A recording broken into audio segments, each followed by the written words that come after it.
I love your person, man, because you're Ahmed. You're Ahmed. You're a natural guy, man. The guy I want to talk to. Ahmed. Natural guy. How you doing today, Bronco? Well, I'm a bit sketchy right now. What do you mean? I'm just sketched out. Okay. Yeah. Stressed out, a lot of nerves. And I really didn't want to be today. Why not today? I wanted to be actually at work, but I made a wrong move last night. I made a bad decision last night. Okay. I made a bad decision. Well, we don't have to go into the situation, but just Okay. if you can describe an idea of what a bad decision looks like for you. A bad decision, well, I gambled and thought I could, I went gambling like at a bingo hall and the racetrack, and I thought I could just do that and go home. But instead it turned around and it turned into a relapse of drugs. All right, so before we go into that, let's take it back, and I want to know a little bit about you, Bronco, and your story. Where you come from, how you got started. I got a Serbian background. Okay. I'm Canadian born. At about 6 years old, I smoked my first cigarette in a tunnel. And then I started smoking marijuana at 7, 8 years old, hanging around older teenagers. And I was 7, 8 years old. It was the late 70s, and everybody was offering me pot and beer, at a young age. And I just took off from there. By the time I was 12, I was a full-blown addict. I remember I sat down, it was grade 7, and I was at my friend's house, and I was rolling a joint of hash. And I said, I'm an addict. I was 12 years old. I didn't want to go to school. And I never made it past grade 7.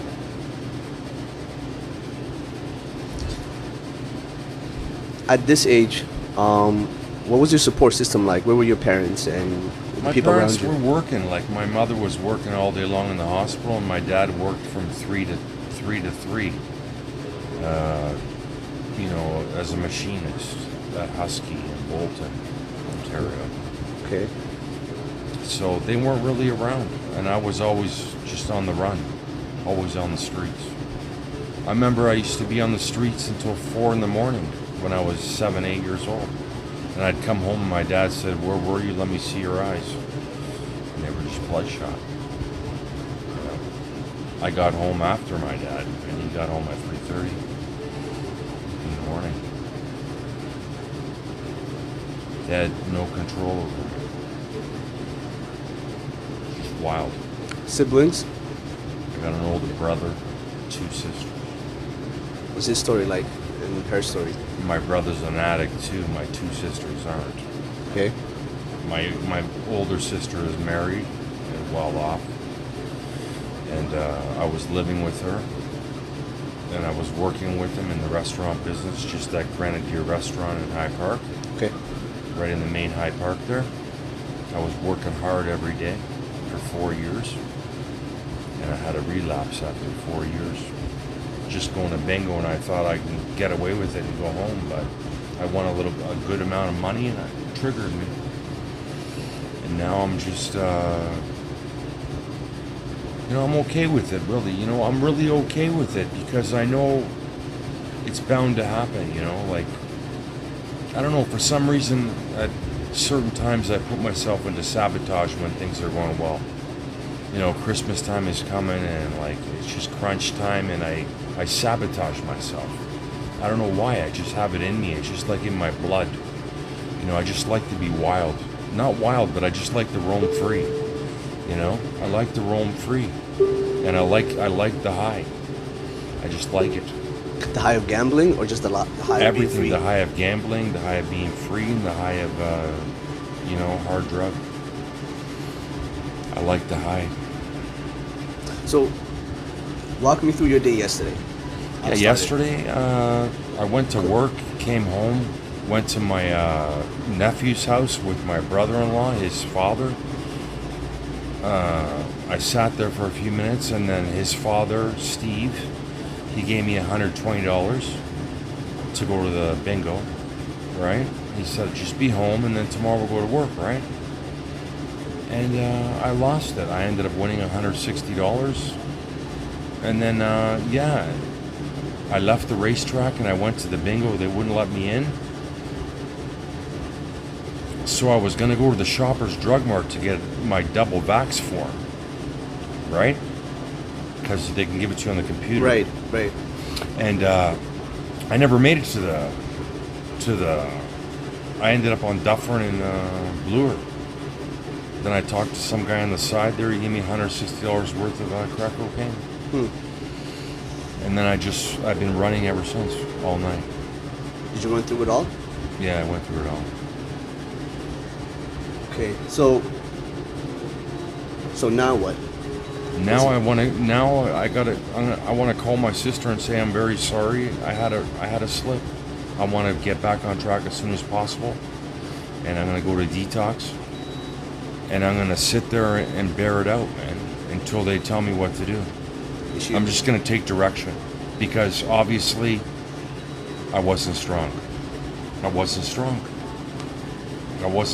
drug was stronger than me last night. That's just the way it was. Just what happened. It's powerful, cunning, powerful, and cunning, baffling, and powerful. That's what it is. It's a hard drug. What is it? Walk me through that. Like, it's crack cocaine. What's that highlight? It's euphoria. It just opens up the brainwaves and gives you a high euphoria, and you just feel a rush. But then you get sketched. You know what I mean? You get the jitters and you get uncomfortable feeling. You just want more. That's what they should call it, more. What's the crash like? The crash? It's just really depressing. Right? It's just very heavy and you want to sleep for 12 hours. That's what I'm going to go through when I stop. Right. I'm going to go into the detox and I'm going to crash for like 14, 16 hours. And I'm going to be very depressed. And then I'm going to be sorry that I did it, but I'm going to call it a slip. I don't want it to be a spree or a run. A spree is when you keep going day after day. Right. But if I call it a slip, I go into detox and face it like a man, and that's it. Well, listen, you were going strong for 4 years.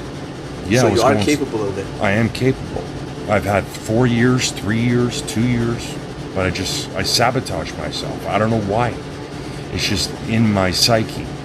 Why do you think now is the time? Why do you think now the time that I slipped? No, I mean the time that you think this is the last time. And I certainly hope so. Like it's terrible. It's disturbing, and it's disturbing. It's very disturbing for the human mind. You know what I mean? It's like a lot more potential for the human mind to be doing stuff like that. Like I have potential. I have a chip on my shoulder, but I have potential, and I have Jesus. He saved me.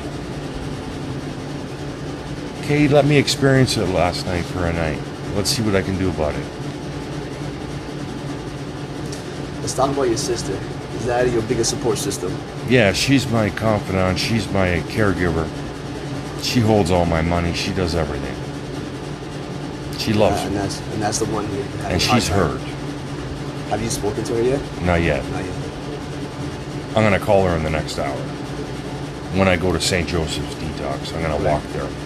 St. Joseph's. What does a detox process look like?